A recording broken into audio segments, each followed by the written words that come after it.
ఆ ఒక్క పదం అంటే నాకు కొంచెం ఇబ్బంది.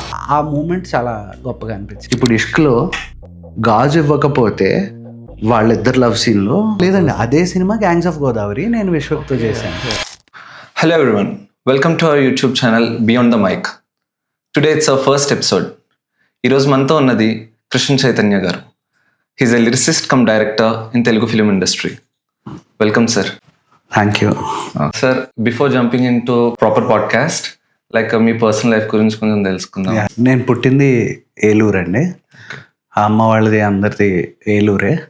సో చిన్నప్పుడు స్కూల్ 10th అయ్యేంత వరకు ఏలూరులోనే. ఆ తర్వాత ఇంటర్ విజయవాడలో చదువుకున్నాను. ఆ తర్వాత ఇంజనీరింగ్ చెన్నైలో చదివాను. ఓకే, సో దాని తర్వాత లైక్ ఫ్యామిలీ బ్యాక్గ్రౌండ్ ఎవరన్నా మూవీ రిలేటెడ్ ఉన్నారా? మేజర్గా ఎవరు లేరండి. నాన్నగారు అప్పట్లో డిటెక్టివ్ నావెల్స్ రాసేవారు. ఓకే, ఆ ఇన్స్పిరేషన్ అక్కడి నుంచి. So forefathers like grandfathers లాగా. తాతగారు ఉండేవారు, అమ్మ వాళ్ళ నాన్నగారు. ఓకే, ఇదేంటి మా తాతగారు ఇటువైపు నాన్నగారు వాళ్ళ నాన్నగారు అంతా ఇక్కడే. ఇటువైపు ఈ తాతగారు వాళ్ళ తాతగారు ఆయన సినిమాల్లో కొంచెం హెవీ ప్రొడక్షన్ అట్లా ఇట్లా. ఓకే, ఏ ఇయర్ మీకు ఐ మీన్ ఎప్పటి నుంచి మీకు ఇంట్రెస్ట్ వచ్చింది సార్ లైక్ ఇందులోకి రావాలి, ఇండస్ట్రీలోకి, ఈ ఫీల్డ్లోకి? ఇండస్ట్రీ అలా పర్టికులర్ టైం అంటూ ఏం లేదండి. కాకపోతే పాటలు ఎక్కువ. మాది జాయింట్ ఫ్యామిలీ. ఓకే, సో మా పెద్దనాన్నగారికి 3 ఆడపిల్లలే. సో మా రెండో అక్కకి బాగా ఈ పాటలన్నా ఇవన్నా బాగా ఇష్టం. లైక్ మ్యూజిక్ నేర్చుకున్నారా? ఇంట్లో సంగీతం మామూలుగా నేర్చుకున్నట్టే కొంచెం నేర్చుకున్నారు, కానీ ఆవిడ బాగా పాటలు రాయడం, ఏవి అంటే సినిమా పాటలు ఏమన్నా వస్తే పుస్తకాల్లో రాసి, అప్పట్లో పాటల పుస్తకాలు వచ్చేవి, వీటిలోనూ ఉండేది. సో దట్స్ అలా ఇంట్రెస్ట్ మొదటిది మనం మన చేతులతో రాసి చూసిందంటే మహర్షి. ఓకే, సో పాత మహర్షి, ఆ పాత సాహసనాపదం. ఓకే, అది రాసినప్పుడు అదంతా చదివినప్పుడు బాగుంది కదా అని తెలియకుండా ఏదో 7th 8th నుంచి రాస్తూ ఉండేవాడిని. మీరు ఫస్ట్ టైం లైక్ టాలీవుడ్లోకి ఎంటర్ అవుతున్నప్పుడు ఎవరన్నా రిఫర్ ద్వారా వచ్చారా? ఆ ఒక్క పదం అంటే నాకు కొంచెం ఇబ్బంది. టాలీవుడ్ అది ఇది Indian cinema, Indian film industry like అది మరి మనం ఏదో హాలీవుడ్ని కాపీ కొట్టినట్టు. ఓకే, తెలుగు సినిమాల్లోకి రావడానికి ఏం సినిమాలే అండి. నాకు బాగా వాకాడ అప్పారావు గారని ప్రొడ్యూసర్, ఆయన మన సూపర్ గుడ్లో ఆయన చాలా సినిమాలు తీశారు కూడా.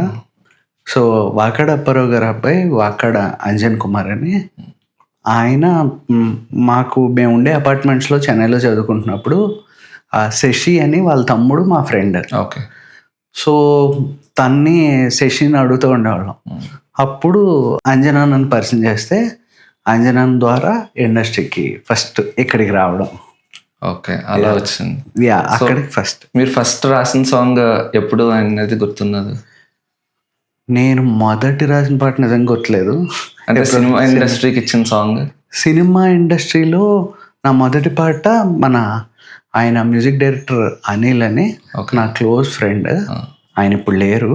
ఆయన మన గమ్యం, ఓ మై ఫ్రెండ్ ఇవన్నీ చేసింది ఆయనే. ఆయన మొదటి సినిమా సంభవం యుగే. నా మొదటి సినిమా కూడా అదే. రవివర్మ గారని ఆయన డైరెక్టర్. సో ఆ సినిమాకి అన్ని పాటలు రాయడం జరిగింది. సో అదే నా ఫస్ట్ ఎంటర్. సార్, మీరు ఫస్ట్ టైం ఇండస్ట్రీకి వచ్చినప్పుడు లైక్ లిరిసిస్ట్గానే ఎంటర్ అయ్యారా లేక ప్యారలల్గా ఏమైనా చేశారా? నేను నా మొదటి సినిమా నుంచి సంభవం యుగే ఆయన రవివర్మ గారి దగ్గర పనిచేసేటప్పటి నుంచి ఆ సినిమాకి అసిస్టెంట్ డైరెక్టర్గా పనిచేస్తూ పాటలు రాస్తూ ఉండేవాడిని. ఓకే, సో ఫస్ట్ మూవీ మీది సంభవం యాజ్ ఎ అసిస్టెంట్ డైరెక్టర్. అవును. సో మీరు అసిస్టెంట్ డైరెక్టర్గా చేస్తున్నప్పుడు ప్యారలల్గా అదే మూవీకి సాంగ్స్ రాశారా సార్? లైక్ సాంగ్ వాళ్ళకి ఇవ్వకపోయినా మీ అంతా మీకు స్టోరీ నచ్చి మీ దగ్గర పెట్టుకున్నది అలాంటివి ఏమైనా ఉన్నది మూమెంట్? అలాంటివి నా దగ్గర ఎప్పుడు పుస్తకం రాద్దాం అనుకుంటా ఉంటా, పనికిరాని పాటలని. అలా సినిమాలకి లేకుండా ఆ పని చేయనివి నేను రాసేవో, అవి చిన్న చిన్న కవితలు అవ్వచ్చు, అవి అవ్వచ్చు, అవన్నీ ఎప్పుడు రాస్తూ ఉంటా. సరదాగా ఎప్పుడన్నా అలా బాగా ఖాళీ ఉన్నప్పుడు ఎప్పుడైనా అవన్నీ కలిపి పుస్తకం చేయాలని ఇష్టం. సో ఆ సాంగ్ ఎప్పుడైనా వేరే సినిమాకి ఏమైనా ఇచ్చారా సార్? వేరే సినిమాలకి ఇచ్చినవి చాలా ఉన్నాయి. అంటే స్టోరీకి రిలేటెడ్ లేకపోయినా యూజువల్లీ ఎలా ఉంటుంది అంటే, ఇప్పుడు మనం ప్రేమ పాటలు ఉంటాయి. సో అవన్నీ కూడా ఇంచుమించుగా ఒకే కోవ కదా. అవి 3గా విడదీస్తే ప్రేమను కూడా ఐదర్ ప్రేమించేటప్పుడు, ఓకే. లేదా ప్రేమలో ఉన్నప్పుడు, లేదా విడిపోయినప్పుడు. సందర్భాలు అయితే ఇవే కదా. వ్యక్తులు మారినా ఏం మారినా వాళ్ళకి తగినట్టుగా అక్కడక్కడ చిన్న చిన్నవి మారేవి ఏమన్నా ఉంటాయేమో కానీ బహుశా. But 90% of the time director ఆయన అనుకున్న కథకి తగ్గట్టుగానే రాయడమే జరుగుతుంది. కొన్నిసార్లు ఎక్కడన్నా వాళ్ళు చెప్పింది, నేను రాసింది ఎప్పుడన్నా ఆల్రెడీ ఇవి 2 కలిసే వెసులుబాటు ఉన్నప్పుడు వాళ్ళకి అలా ఇస్తూ ఉంటాం. ఓకే. రైటర్స్ బ్లాక్ అంటూ ఉంటారు కదా సార్. అది అసలు ఐడియా రాకపోవడం. నాకు రిలేటెడ్ అసలు దాని అర్థం ఏంటి అసలు? ఐడియా రాపోవడం. అండ్ అలాంటప్పుడు మీరు ఎలా ఫేస్ చేసేవారు? ఎప్పుడైనా మీకు జరిగిందా? అందరికీ జరుగుతూ ఉంటుంది కదా. అంటే యూజువల్లీ ఏమీ లేదు, అందులోనే ఉంది కదా ఆన్సరు.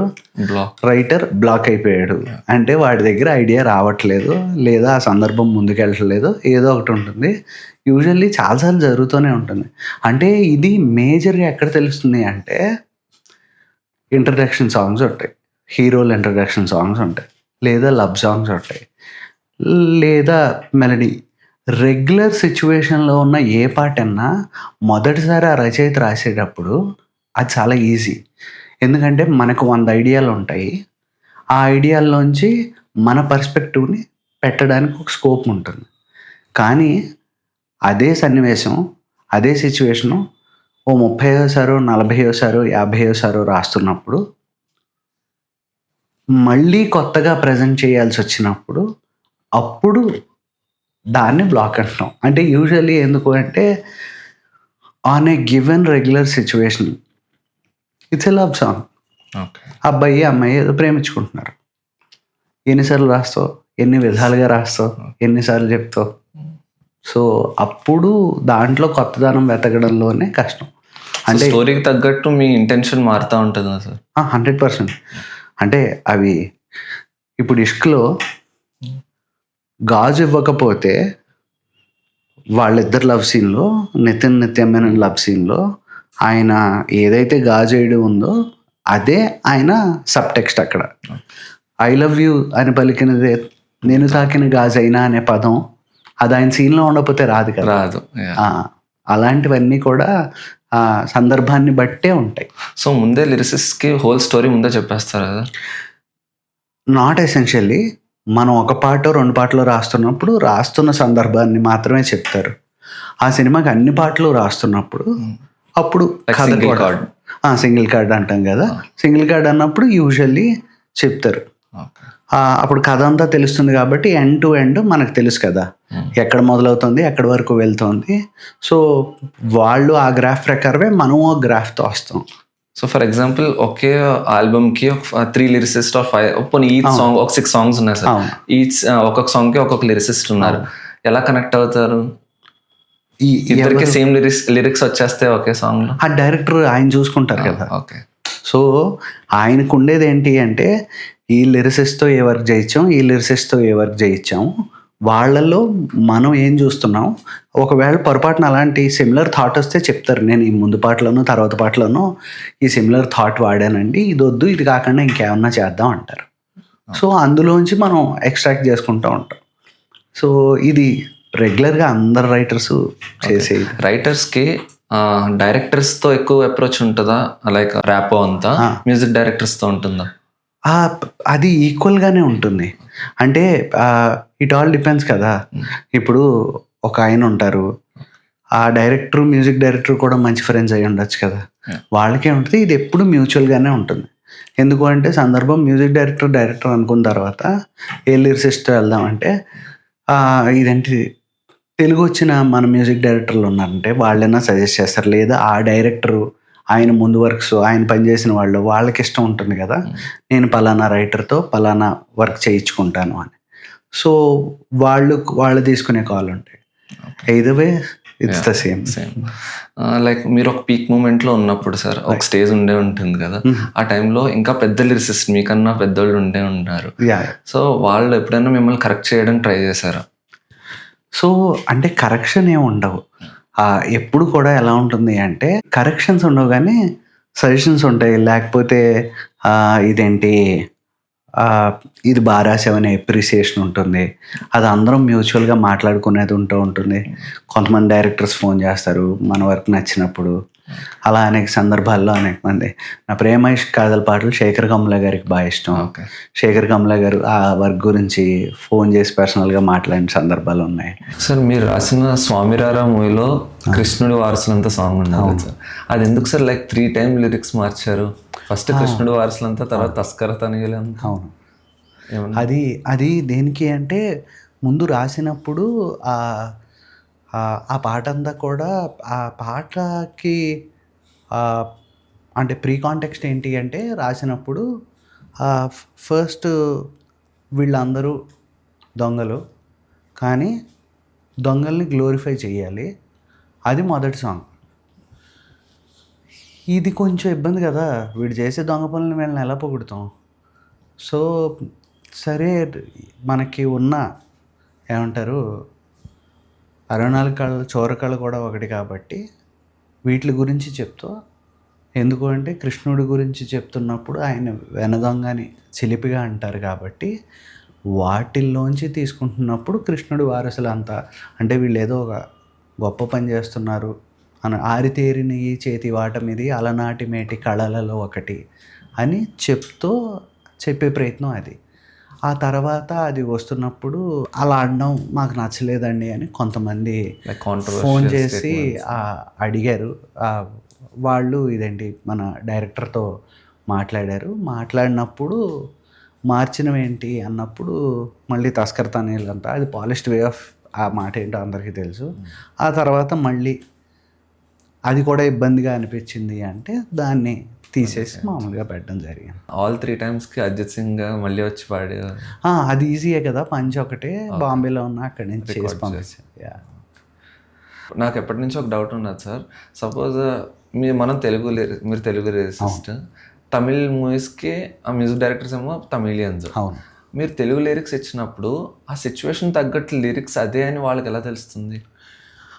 అంటే వాళ్ళు ఏం చేస్తారు అంటే మనం తీసుకునేదే ప్రొఫెషనల్ అని కదా, మనం తీసుకున్నప్పుడు వాళ్ళ భావం పోకుండా, వాళ్ళు ఏదైతే కాంటెక్స్ట్ చెప్పకుండా, ఏమండి ఇది మా భావం, తమిళ్లో మేము రాసినప్పుడు ఇలా ఉంది అనే చెప్తారు. మధ్యలో మనకి తెలుగు తమిళ్ వచ్చిన వాళ్ళ వైపు నుంచి ట్రాన్స్లేటర్స్ ఉంటారు, అండ్ డైరెక్టర్ అసిస్టెంట్స్ అవ్వచ్చు, మ్యూజిక్ డైరెక్టర్ అసిస్టెంట్స్ అవ్వచ్చు, ఎవరో ఒకళ్ళు ఉంటారు. బట్ నాదేంటి అంటే ఫస్ట్ నుంచి నేను తీసుకునే కాల్ ఒకటే, ఎందుకంటే ట్రూ ట్రాన్స్లేషన్ అయితే చెయ్యనండి. సో కాంటెక్స్ట్ మీద ఏదైతే ఉంటుందో అది తీసుకుని దాని ప్రకారంగా, కొంతమంది ఇప్పుడు ఆయన తమన్ ఉన్నారంటే ఆయన మంచి ఫ్రెండ్, ఆయనకి ఎప్పటి నుంచో రాస్తూ ఉండేవాడిని. ఆయన మణి శర్మ గారు పరిచయం చేసిన దగ్గర మాకు అందరికీ సాయి అంటాం ఆయన్ని, అప్పటి నుంచి తెలుసు. వైశాలి నేను రాస్తున్నప్పుడు అప్పుడు అంతా కూడా అదే free hand. Okay. So Thaman గారికి రాసిన ఫస్ట్ సాంగ్? తమన్ గారికి రాసిన ఫస్ట్ పాట అంటే చాలా రాశాను. గొప్పమని ఏ సినిమాలు? వైశాలి రాశాను, బృందావనం ఫస్ట్ ఆయన. ఆ తర్వాత బృందావనం రాసా, బాద్షా రాసా, వైశాలి రాసా, తర్వాత మధ్యలో ఇంకోటి గౌతమ్ మేనన్ గారి సినిమా ఉంటే అది రాసా, ఆంజనేయులు రాసా. ఆ తర్వాత నా సినిమా చల్మోహన్ రంగా, అలవైకుంఠపురంలో చాలా చాలా సినిమాలు రాస్తున్నాను. ర్యాప్ బాగుంటుంది మీకు? మంచి ఫ్రెండ్స్. ఓకే. మీ మూవీస్ తీసుకోండి sir. Rowdy fellow, Chal Mohan Ranga, gangs of Godavari. Second movie అయితే తమన్ గారిని పక్కన ఉంటుంది. ఫస్ట్ మూవీ సన్నీ అమ్మారు, థర్డ్ మూవీ యువన్. ఇద్దరు వేరు స్టేట్స్ వాళ్ళు. ఓకే. యువన్ అయితే ఎప్పటి నుంచో ఉన్నారు కాబట్టి ఆయనకి కొంచెం తెలుగు మీద ఉంటుంది. అదే సన్నీ అమ్మారు ఏంటి, మీరు ఎలా అప్రోచ్ అయ్యారు, ఆయన మీరు ఎలా ఎక్స్ప్లెయిన్ చేశారు, ఆయన ఎలా మ్యూజిక్ ఇచ్చారు అనేది ఆ టైంలో ఎలా జరిగింది? బేసికలీ అందరూ అనుకుంటారు కానీ సన్నీ నాతో అదే బాంబేలో ఉంటాడు ఇది అని. సన్నీ శుభ్రంగా తెలుగు మాట్లాడతాడు. సన్నీ దాదాపు 7 ఏళ్ల పాటు ఇక్కడే పనిచేశాడు. వందే మాతరం గారి దగ్గర పనిచేశాడు. ఆ తర్వాత కీర్తన స్టూడియోస్ అని ఇక్కడ ఇప్పటికీ చాలా ఫేమస్. కీర్తన స్టూడియోస్లో తను సౌండ్ ఇంజనీర్ కింద ఉండేవాడు. నా ఫ్రెండ్ మ్యూజిక్ డైరెక్టర్ అనిల్ నాకు ఎప్పుడు ఏమనేవాడు అంటే, చైతు ఎప్పుడన్నా సన్నీతో ఒక సినిమాకైనా పని చేయి, సన్నీ చాలా మంచి మ్యూజిక్ డైరెక్టర్ అనేవాడు. అన్ఫార్చునేట్లీ ఎప్పుడైతే నేను సుధీర్ వర్మ డైరెక్టర్ మేమందరం బాగా ఫ్రెండ్స్. సో సుధీర్ డైరెక్టర్ అయిన మీరు సుధీర్ వర్మ, నేను సుధీర్ వర్మ మేమంతా బాగా క్లోజ్ ఫ్రెండ్సే. సో సుధీర్ డైరెక్టర్ అవుతున్నప్పుడు ఫస్ట్ నుంచి అనిల్తో చేయాలని, అనిల్ ఎప్పుడైతే లేరో అప్పటి నుంచి తీసుకున్న కాల్ ఏంటి అంటే కాన్షియస్ కాల్, అనిల్ చెప్పాడు కదా సన్నీతో పనిచేయాలని. అప్పుడు సన్నీతో మాట్లాడి సన్నీని అప్పటికి బాంబే వెళ్ళిపోయాడు. అప్పటికి సందీప్ చౌతా గారి దగ్గర పనిచేసేవాడు.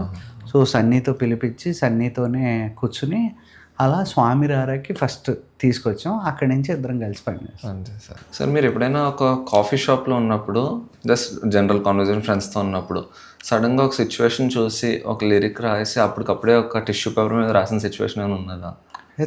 చాలాసార్లు అలా ఒక వియర్డ్ ప్లేస్లో ఎక్కడో చోట, కాఫీ షాపుల్లో, ఎయిర్పోర్ట్లలో, వీటిల్లో, అసలు వాష్రూమ్స్లో, అక్కడ ఇక్కడ లేదు, ఎక్కడున్నా అక్కడ.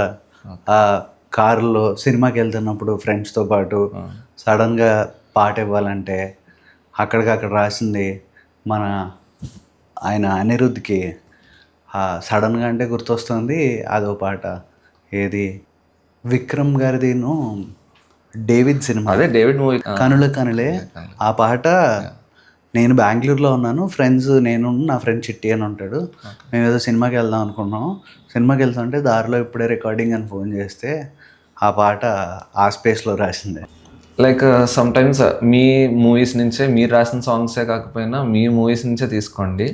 రౌడీ ఫెల్లెలో ఆ సీతాదేవి నవ్వు అనే సాంగ్ మీరు రాసింది, మీ డైరెక్షన్ మూవీ. రీసెంట్గా అది ట్రెండ్ అయ్యింది, గిబ్లీ ఆర్ట్ అని ఒకటి వచ్చింది. So all over pan India మొత్తం ఆ సాంగ్ ఇప్పటికీ ట్రెండ్ అవుతానే ఉంది. అప్పుడు మీరు ఎలా ఎంజాయ్ చేశారు ఆ మూమెంట్ని? డెఫినెట్గా. అంటే ఇది నాకు ఫస్ట్ అండి, నేను ఇండియాలో లేను. ఓకే. ఇది ట్రెండ్ అవుతున్న టైంలో నేను ఇక్కడ లేను. నాకు ఫస్ట్ రోహిత్ పంపించాడు, మన ఇన్స్టాగ్రామ్లో ఏదో టాప్ 1 ట్రెండింగ్లో ఉంది ఇండియా వైడ్. ఆ తర్వాత వైరల్ సాంగ్స్ ఆఫ్ అది వరల్డ్ వైడ్ ఉంటుంది కదా, అందులో కూడా వరల్డ్ వైడ్ ప్లేస్లో కూడా అది ఏదో 98th ప్లేస్లో ఉంది. ఇలా కాన్స్టెంట్గా వరుసగా మెసేజ్లు వస్తుంటే ఏంటిది ఏం జరుగుతుందంటే నాకు తెలీదు. ఆ తర్వాత నేను సన్నీ మాట్లాడుకున్నాను. దాని వెనకాల ఒక ఇంట్రెస్టింగ్ స్టోరీ ఉంటుంది. సన్నీ నేను ఆ సీతాదేవి నవ్వుల పాట గురించి కొట్టుకున్నంత ఎప్పుడు కొట్టుకోవాలి. ఎలా, దేనికి అంటే పాట చాలా బాగుంది, సెకండ్ హాఫ్లో వస్తుంది, 5th సాంగ్ అదే లాస్ట్ సాంగ్ సినిమాలో. యూజువల్లీ డైరెక్టర్ తాలూకు భయాలు మాకు కొన్ని ఉంటాయండి.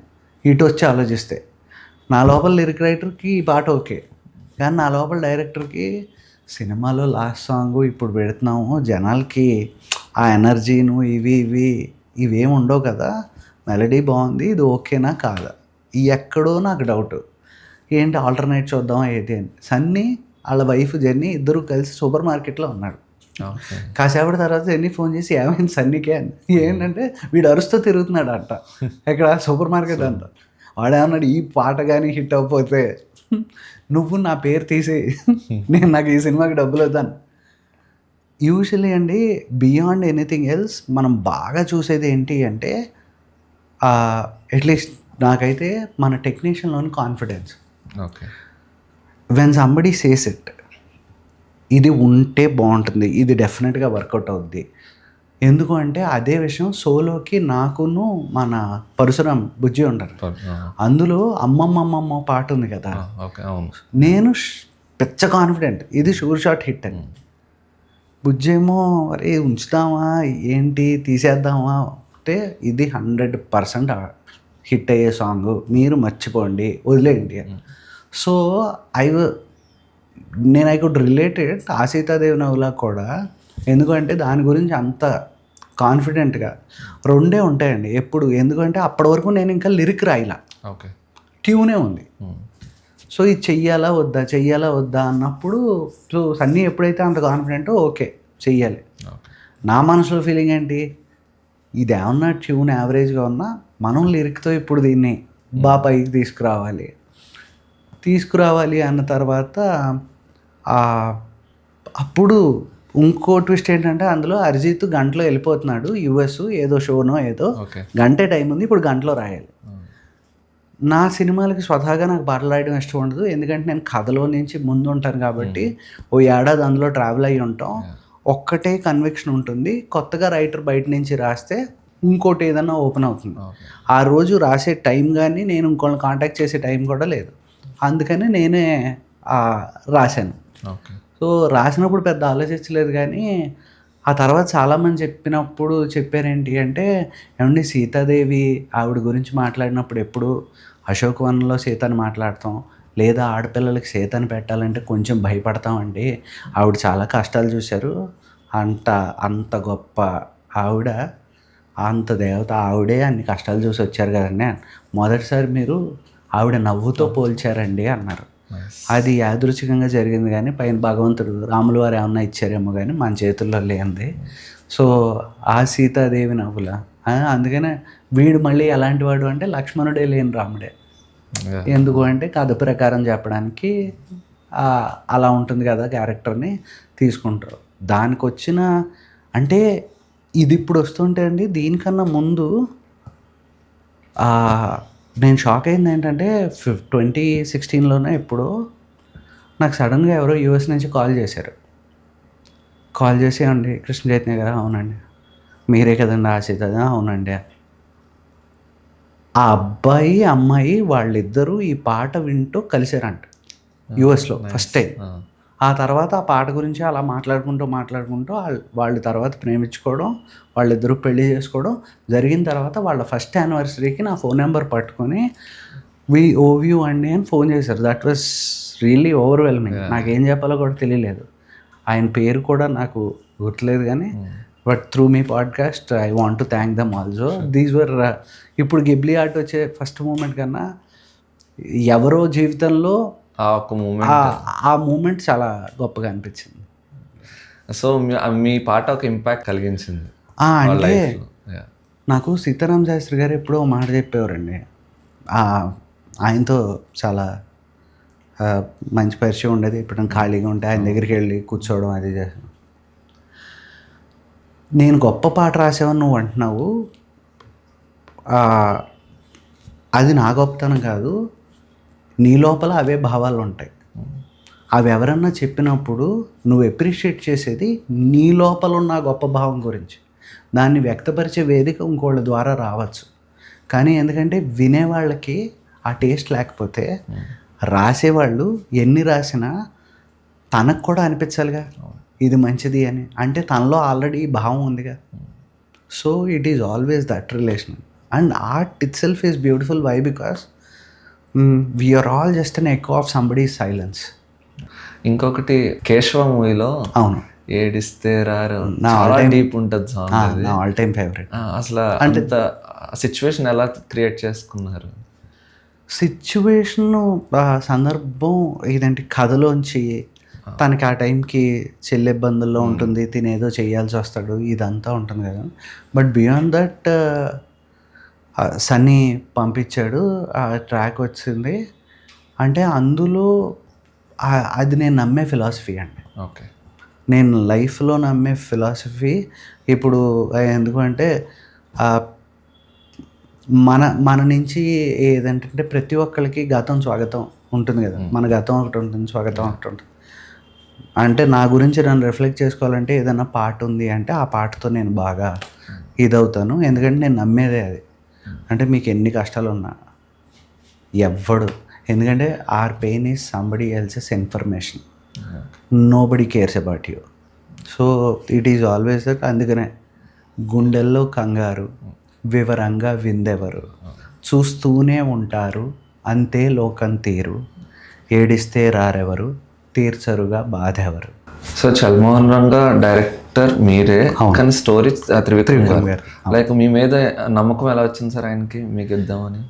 ఆయన నాకు ఇదేంటి దానికి ముందండి రౌడీ ఫెలో సినిమా ఉంది కదా, రౌడీ ఫెలో సినిమా త్రివిక్రమ్ గారికి చాలా ఇష్టం అని నాకు 2-3 సందర్భాల్లో వీళ్ళు చెప్పారు. అసలు ఆ రోజు నా బ్యాడ్ లక్ ఏంటంటే ఆ రోజు సినిమా రిలీజ్ అయింది. సినిమా రిలీజ్ అయిన రోజు నాకు ఫోన్ వస్తుంది, ఎవరిదో ఫోన్ కదా అని, కొత్త నెంబర్, రౌడీ ఫెలో రిలీజ్ అయింది, ఎవరిదో కొత్త నెంబర్ కదా అని నేను ఎత్తలేదు. ఆ తర్వాత నాకు తెలిసింది ఏంటంటే అది త్రివిక్రమ్ గారు కాల్ చేశారండి. అయ్యో మాట్లాడలేకపోయాం అనేది ఎప్పుడు ఉండేది. సో వాళ్ళు వీళ్ళు చెప్తూ ఉండేవారు. మన పమ్మి సాయి అనే ఆర్టిస్ట్ ఉంటాడు. సో ఆయన కూడా 2-3 సందర్భాల్లో చెప్పారు ఇది. ఆ తర్వాత నితిన్ నేను బాగా ఫ్రెండ్స్ అండి. సో నితిన్ నేను ఇష్క్ నుండే సార్ ఆ ఇష్క్ నుంచి మేము నాకు సై అప్పటి నుంచి ఫ్రెండ్ అండి. ఓకే. సై అప్పటి నుంచి మా ఇద్దరికి కామన్ ఫ్రెండ్ ఒకళ్ళు ఉన్నారు, మధునందన్ అన్న ఆర్టిస్ట్. అక్కడి నుంచి మధు. సో అప్పటి నుంచి ఆ పరిచయం. సో ఎప్పుడు పని చేయాలి అనుకునేవాళ్ళం. అది ఇష్క్ కుదిరింది. ఇంక ఇష్క్ నుంచి వరుసగా ఇష్క్ కానీ, గుండెజారు గంధలతో అయింది కానీ, చిందాన్ని నీకోసం కానీ అవన్నీ పాటలు రాస్తూ కానీ అప్పుడు నాకు నితిన్ ఎప్పుడైతే త్రివిక్రమ్ గారితో చేస్తున్నారో అప్పుడు నాకు అందరిలాగే త్రివిక్రమ్ గారిని ఒకసారి చూడాలి, నేను ఎప్పుడైనా బ్రో ఖాళీ ఉంటే ఆయన షూటింగ్కి తీసుకెళ్ళి, అందరికీ గురూజీ అన్నట్టు మీకు కూడా గురూజీ లాగా. సో నాకు ఆయన్ని చూద్దామని జస్ట్ అంత పెద్ద ఆయన కదా, సో ఆయనతో చూస్తే చాలు. నాకు ఆయన డైరెక్షన్ చాలా ఇష్టం. ఆయన సాహిత్యం గురించి చెప్పక్కర్లేదు, ఆయన రైటింగ్ గురించి. సో అప్పుడు ఆయన రేపు తీసుకురా అంటే అలా నితిన్తో పాటు వెళ్తే ఆయన 5 గంటలు డీటెయిల్గా షార్ట్ బై షార్ట్ నేను బ్యాక్గ్రౌండ్ స్కోర్ నువ్వు ఎలా ఇన్స్పైర్ అయ్యే దగ్గర నుంచి రౌడీ ఫెలో గురించి అంతా మాట్లాడారు. సో అంత డీటెయిల్గా మాట్లాడారు. మాట్లాడినప్పుడు అప్పుడు అలా రిలీజ్ అయింది. రిలీజ్ అయిన వెంటనే ఆయన పిలిచి ఫస్ట్ ఆయన అన్నమాట నాకు ఎప్పటికీ గుర్తు. ఎందుకంటే చైతు నీకు అభ్యంతరం లేకపోతే మన ఇద్దరం కలిసి పని చేద్దాం. ఏం మాట్లాడుతున్నారు సార్, అభ్యంతరం అంటే మీతో పని చేయడమే ఫ్యాంటాస్టిక్. అప్పుడు ఆయన కథ చెప్పడం, అక్కడి నుంచి దానికి మాటలు అవన్నీ నేను రాసుకున్నాను. సో అలా చల్మోహన్ కూడా ది బెస్ట్ సాంగ్ ఒకటి వచ్చింది అలా నుంచి. అవును, అలో అనసూయ కోసం రాశారు, చాలా బాగుంటుంది. సో దానికి ప్రొడ్యూసర్గా శ్రేష్ఠ మూవీస్ ఇంకా పవన్ కళ్యాణ్ క్రియేటివ్ వర్క్స్. అవును. సో పవన్ కళ్యాణ్ గారితో కలిసారు ఎప్పుడన్నా? అంటే మా ఫస్ట్ క్లాప్ ఓపెనింగ్ మాకు ఫస్ట్ చెక్ ఇచ్చింది ఆయనే. కళ్యాణ్ గారికి మళ్ళీ యుఎస్ స్కెడ్యూల్ వెళ్ళకముందు కళ్యాణ్ గారిది షూటింగ్ జరుగుతుంది అజ్ఞాతవాసి. అక్కడికి వెళ్ళడం, కళ్యాణ్ గారికి పాటలన్నీ వినిపించడం, ఆయన విని ఆయన తొలి ప్రేమ ఎక్స్పీరియన్స్లు చెప్పడం. అంటే నాకు చాలా మొహమాటం అండి, మనకు బాగా ఇష్టమైన వాళ్ళ దగ్గర మాట్లాడలేమంటారు కదా, అలా కళ్యాణ్ గారికి ఇంక నేను విపరీతమైన ఫ్యాన్. నేను చిన్నప్పటి నుంచి పిచ్చి. సో ఎంత పిచ్చి అంటే నేను ఈ రోజుకి ఆయనకి షేక్ హ్యాండ్ అవును, ఆయన కనబడితే దండం పెట్టడం తప్ప. సో నాకు ఆ ఓవర్వెల్మింగ్ మూమెంట్ ఒకటి ఉంటుంది కదా, ఇంకొకటి proud feeling. Pawan Kalyan creative వర్క్స్లో ఫస్ట్ బై డైరెక్టర్ నేనే కాబట్టి నా ప్రొడ్యూసర్ ఆయన అండ్ ఆయన విని అంటే గ్రేట్. ఆయన గురించి కొత్తగా నేనేం చెప్పగలనండి, కానీ వాళ్ళ దగ్గర నుంచి పెద్దవాళ్ళ దగ్గర నుంచి నేర్చుకోవాలంటే సంస్కారం. యూఎస్ వెళ్ళి షూట్ చేసి వచ్చేసిన తర్వాత కూడా ఆయన అడిగిన మాట, చైతన్య నీకేమన్నా కావాలా, మళ్ళీ ఏమన్నా యూఎస్ వెళ్తావా, మళ్ళీ నీకేమన్నా షూటింగ్ చేసుకోవాలన్నా చెప్పు అన్న అంత ఫ్రీడము అంత ఇది. Great man. సో మీరు చల్మోహన్ రంగ టైంలో మీరు షూటింగ్ లొకేషన్స్ యూఎస్కి అది ముందే వెళ్ళి చూసుకొని వచ్చారా సార్, లేక ముందే వెళ్ళాను? ముందే ఫస్ట్ నేను నా డిఓపి నటరాజ్ సుబ్రహ్మణ్యం గారని నాటి సార్ అంటాం. సో నాటి sir is very famous.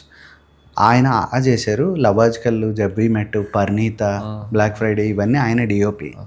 So నాటి సార్తో అక్కడ ఫస్ట్ నార్మల్ ఎప్పుడు 2 స్కౌట్స్ ఉంటాయండి. ఫస్ట్ స్కౌట్ ఉంటుంది, తర్వాత టెక్నికల్ స్కౌట్ అంటాం, ఇంక షూట్కి ముందు చేసేది. సో టెక్నికల్ స్కౌట్ అయిన తర్వాత షూట్ అంతా ఫస్ట్ హాఫ్ అంతా అక్కడే తీసాం. Okay. So for example lyrics టైంలో మ్యూజిక్ డైరెక్టర్ మ్యూజిక్ ఫస్ట్ మీకు ఇచ్చేస్తారా, లిరిక్స్ మీరు రెండు జరుగుతూ ఉంటాయి ప్యారలల్గా?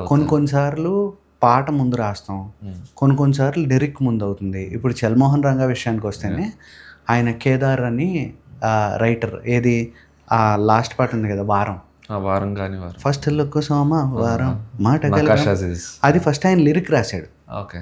ఆయన లండన్లో ఉన్నాడు ఆ టైంకి. ఆయన బ్యూటిఫుల్ లిరిసిస్ట్, సిడ్నీ నగరం చేసే పైన అవన్నీ రాసింది ఆయనే. అది హే Tipu top దొరకదిలిండు.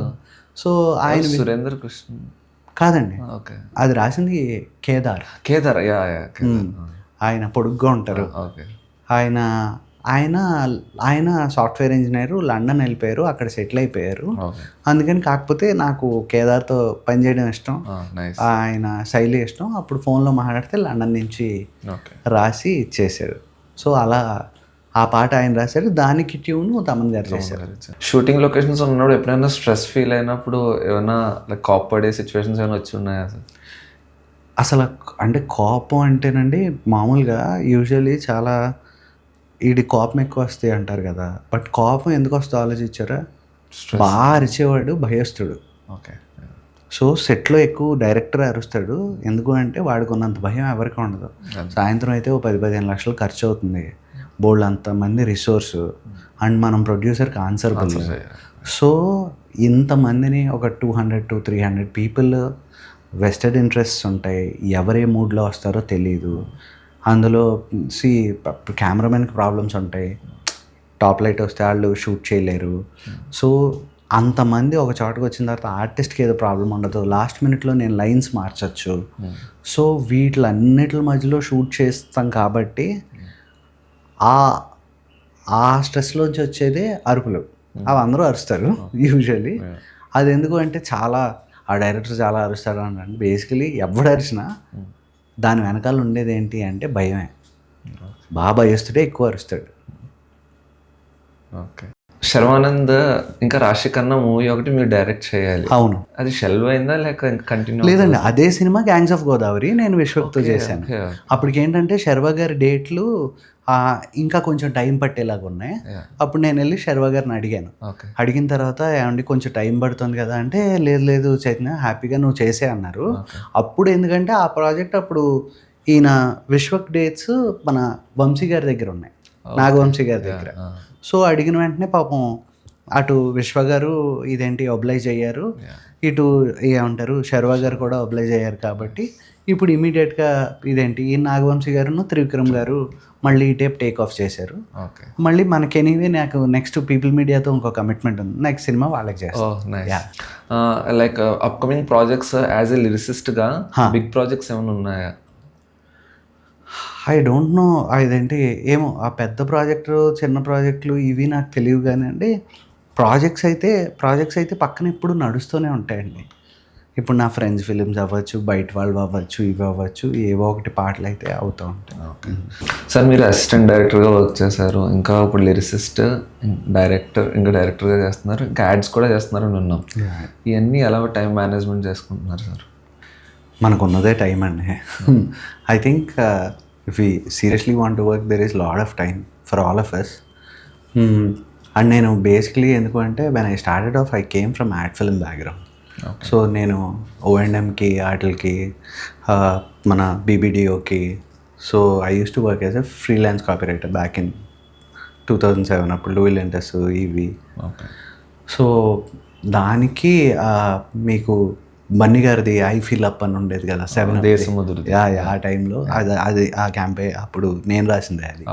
So I use to do lot of, అంటే థియేటర్ ముందు డ్యాన్స్ అంతా డిజైన్ అవి మనం కాదు, మనం ఆ యాడ్ది ఆ కాన్సెప్ట్ రాసింది అది. So I feel up is one thing అప్పుడు రాసింది. అక్కడి నుంచి చాలా రియల్ ఎస్టేట్ కంపెనీస్, మన జ్యువెలరీస్, అలాగే ఇప్పుడు EV bikes, EV pro kabaddi star sports వాళ్ళది, ఇండియన్ ఐడల్, మన ఆహా వాళ్ళ ప్రోమోస్ అవి ఇవి. I keep doing lot of work. I have a company called urban Rishi. I have my own team. So we do this work collectively. ఏమైనా media ప్లాట్ఫామ్స్కి ఏమైనా work చేస్తారా sir? Like OTT ప్లాట్ఫామ్స్లో నేను ఆహాకి మొన్న ఇండియన్ ఐడల్ ప్రోమో తమన్ గారిది అవి అవన్నీ ఆ song అవి కట్ చేసింది అంతా నేనే. So yeah, when the work comes up అంటే క్లయింట్ రిక్వైర్మెంట్ని బట్టి we keep working. I have a set of team. నేను when I'm doing films also కూడా my team will take care of that. Okay. So ఎప్పుడైనా మీకు sir for example ఏదో ఒక మూవీకి మీకు ఇచ్చారు సాంగ్, అదే సాంగ్ వేరే వాళ్ళు కూడా రాయమని ఇచ్చారు, మీకు చెప్పకుండా మీది తీసేసి వాళ్ళు పెట్టిన రోజులు ఎప్పుడన్నా జరిగిందా? కాన్షియస్లీ నాకు గుర్తుండి జరగవు కానీ ఇవి అందరికీ జరుగుతూనే ఉంటాయి. నాకే కాదు, నా కాంటెంపరీస్కి అందరికీ కూడా ఇది జరుగుతూ ఉంటుంది. ఇందులో ఎవరిని తప్పట్లేమండి. ఎందుకు అంటే చెప్తాను. నేను ఇటు సైడ్ కూడా ఉంటాను కాబట్టి యాజ్ ఎ డైరెక్టర్ డైరెక్టర్. మనం ఒక రైటర్ని పిలుస్తాం. మనకు ఆయన పాత పాటలు ఇష్టమనో, ఆయన చేసిన వర్క్ ఇష్టమనో, ఇంకోటనో పిలుస్తాం. పిలిచినప్పుడు ఆ టైంలో ఆ పాటకి ఆయన ఆ మూడ్లో ఆయనకున్న ఆ టైం లిమిటేషన్స్ అవ్వచ్చు, వర్క్ అవ్వచ్చు, ఎక్కడో అనుకోకుండా అనుకున్నట్టు రానప్పుడు, ఆ చిన్న డిస్సాటిస్ఫాక్షన్ ఉన్నప్పుడు డైరెక్టర్కి ఆయన ఇంకో కాల్ తీసుకుంటూ ఉంటారు. కాకపోతే ఈ ప్రాసెస్ అది ప్రాబ్లం కాదు. ఎవరికైనా when you have taken somebody's services వాళ్ళకి పే చేయకపోవడం, లేకపోతే ఎందుకంటే మోస్ట్ ఆఫ్ ద టైం చెప్తాం. ఎందుకు అంటే ఏమండి ఈ పాట వర్కౌట్ అవ్వట్లేదు, మీరు పని చేశారు కదా అంటాం. Producer will pay them. ఎందుకంటే ఆ వర్షన్కి వాళ్ళకి పే చేసేస్తారు. ఎండ్ ఆఫ్ ది డే వాడినా వాడకపోయినా వాళ్ళు టైం ఇచ్చారు, వాళ్ళ రిసోర్సు, వాళ్ళ థాట్ అన్నీ మనకి తీసుకొచ్చారు. కాబట్టి ఓన్లీ గుడ్ ప్రాక్టీసెస్. రైటర్స్ కూడా ఎవరు కూడా నాదే వాడాలి అన్నట్టుగా ఉండరు. ఓకే ఆ డైరెక్టర్కి ఆయనకి నచ్చలేదు ఓకే అని, బట్ ఎందుకంటే వాళ్ళ టైంని మనం రెస్పెక్ట్ చేసేది ఓన్లీ మనీతోనే కాబట్టి, so we will pay them or they will pay me. It's vice versa.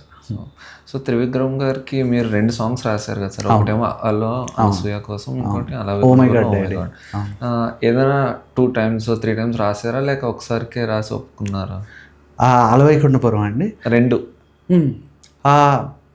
Trivikram గారితో జర్నీ భలే స్మూత్గా ఉంటుందండి. మనం ఏ పాట అయినా ఏదైనా రాసినప్పుడు ఒక ఫ్లోలో వెళ్తుంది. ఆ ఫ్లోలో ఒక థాట్ ఉంటుంది కదా. ఈ అనసూయ కోసం వచ్చేటప్పటికి ఆదాయం జస్టారు, ఖర్చేమో 16, మెయింటెనెన్స్ కష్టం బ్రదరు, ఇదే రూట్ థాట్. చైతు ఇది బాగుంది, దీని చుట్టూ అన్నీ అల్లే అన్నారు. అప్పుడు అక్కడి నుంచి అది వచ్చిన తర్వాత ముందు వెనకాల అన్నీ తెలుసు కాబట్టి మిగతావన్నీ సులువే కదా. మేఘాలలో యువరాణి తానే పెరిగిందిరా బొట్ట బొమ్మ, రాసులు పోసి పెంచారు ఏమో పల్లకి దిగమ్మ, నీటిని పూలు ముంచేసినట్టు, చిత్రంగా ఉన్న పెంకితనమా, మబ్బుని మనసు కమ్మేసినట్టు ఉందే ఈ బొమ్మ. మళ్ళీ ఈ లిరిక్ బాగుంటుంది సార్. పేరుకి యానిమల్కి సింగ్ అనసూయకి అనకొండకి రెండేగా లెటర్స్ డిఫరెన్స్. అది కనెక్షన్ బాగుంటుంది. అవును. సో ఓ మై గాడ్ డాడీకి వచ్చినట్టుకి ర్యాప్ కూడా ఉంటుంది కదా. ఆ ర్యాప్ కూడా మీరే రాస్తారు.